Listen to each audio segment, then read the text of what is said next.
பெருந்தோட்ட தொழிலாளர்களின் சம்பள உயர்வு தொடர்பிலான இன்றைய பேச்சுவார்த்தையும் இணக்கப்பாடின்றி முடிவடைந்துள்ளது. தொழிலாளர்களின் அடிப்படை சம்பளத்தை 625 ரூபாய் முதல் படிப்படியாக வருடாந்தம் 25 ரூபாய் வீதம் அதிகரிப்பது தொடர்பிலும் இன்றைய பேச்சுவார்த்தையில் யோசனை முன்வைக்கப்பட்டுள்ளது.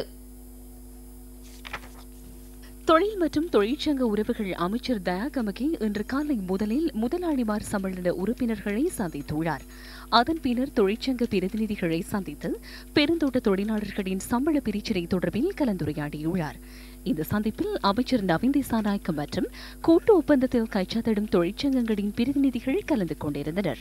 கடைசியா 600 ரூபான்னு அடிப்படை சம்பளத்தை கண்டிப்பாக 600 ரூபாய்க்கு வர கூட்டலான்னு சொன்ன கம்பெனி இன்னைக்கு 625 ரூபாய்க்கு வந்திருக்கு அடிப்படை சம்பளம்.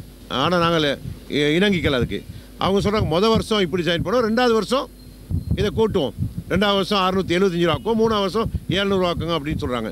இப்போ நான் சொன்னேன் இல்லை, மொதல் வருஷம் நம்ம 650 ரூபா, 2வது வருஷம் 700 ரூபா, 3வது வருஷம் 750 ரூபான்னு சொன்னால் யோசித்து பார்ப்போம், பேசுவோம். அதுக்கடையில் நம்ம குழந்தை இருக்கிற எங்கள் அம்மா மாட்ட போயிட்டு கேட்டு வரணும். அவங்க இணங்கிட்டால் மட்டும்தான் இல்லை கையொப்பமெல்லாம் இணக்கத்துக்கு வரலான்னு சொல்லி தெரிவிச்சிருக்கோம். பெருந்தோட்ட தொழிலாளர்களுக்கு நாளாந்தம் 1200 ரூபாய் வருமானம் கிடைக்கும் வகையிலான வெற்றிகரமான கலந்துரையாடல் ஒன்று நடைபெற்றது. நான் 625 ரூபாய், 650 ரூபாய் மற்றும் 675 ரூபாய் அடிப்படையில் இணங்குமாறு கூறினேன். எனினும் அவர்கள் இணங்கவில்லை.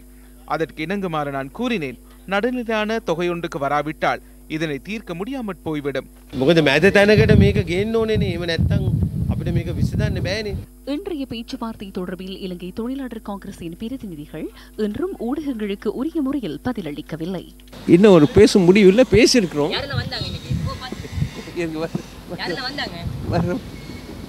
எல்லா பார்ட்டிஸும் வந்திருக்காங்க.